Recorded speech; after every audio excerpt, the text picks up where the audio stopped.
You, like I mentioned with SpaceX, you give a lot of people hope, and a lot of people look up to you. Millions of people look up to you. If we think about young people in high school, maybe in college, what advice would you give to them about if they want to try to do something big in this world, they want to really have a big positive impact? What advice would you give them about their career, maybe about life in general? Try to be useful. Do things that are useful to your fellow human beings, to the world. It's very hard to be useful. Very hard. Are you contributing more than you consume? Can you try to have a positive net contribution to society? I think that's the thing to aim for. Not to try to be sort of a leader just for the sake of being a leader or whatever. A lot of the time, the people you want as leaders are the people who don't want to be leaders. So, if you can live a useful life, that is a good life, a life worth having lived.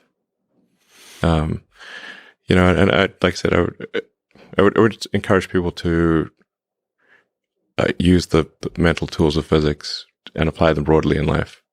They are the best tools. When you think about education and self-education, what do you recommend?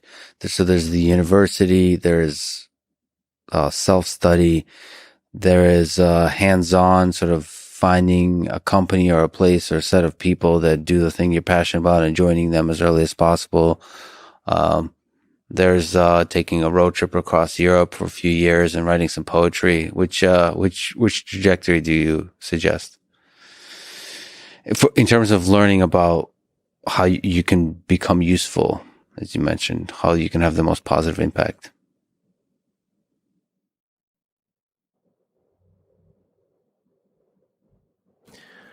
Well, I'd encourage people to read a lot of books. Just read, basically try to ingest as much information as you can, and try to also just develop a good general knowledge. So you at least have like a rough lay of the land of the knowledge landscape. Try to learn a little bit about a lot of things.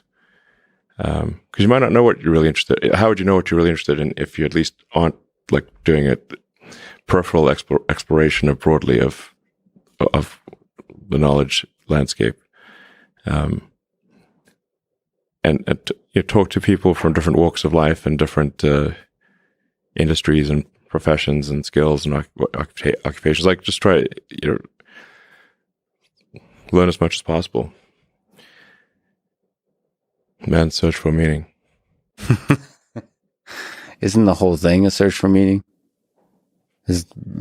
Yeah, what's the meaning of life and all, But just generally, like I said, I would encourage people to read broadly in many different subject areas, and then try to find something where there's an overlap of your talents and what you're interested in. So people may be good at something, or they may have skill at a particular thing, but they don't like doing it. Mm-hmm.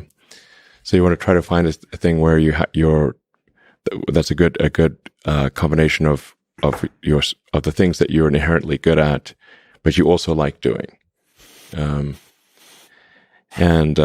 reading is a super fast shortcut to figure out where are you both good at it, you like doing it, and it will actually have positive impact. Well, you got to learn about things somehow. So reading a broad range, just really read it. At one point when I was a kid, I read through the encyclopedia. So that was pretty helpful.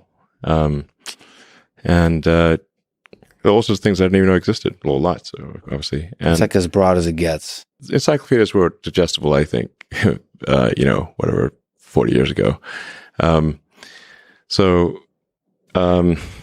Maybe read through the condensed version of the Encyclopedia Britannica. I'd recommend that. You can always skip subjects where you read a few paragraphs and you know you're not interested. Just jump to the next one. So read the encyclopedia or skim through it. And but I put a lot of stock and certainly have a lot of respect for someone who puts in an honest day's work to do useful things, and just generally to have like not a zero sum mindset, or like have more of a grow the pie mindset. Like if you sort of say like when we see people like perhaps including some very smart people kind of taking an attitude of like doing things that seem like morally questionable, it's often because they have at a base sort of axiomatic level a zero sum mindset, and they, without realizing it, they don't realize they have a zero sum mindset, or at least they don't realize it consciously. And so if you have a zero sum mindset, then the only way to get ahead is by taking things from others. If it's like if the pie is fixed, then the only way to have more pie is to take someone else's pie. But this is false. Like obviously the pie has grown dramatically over time, the economic pie.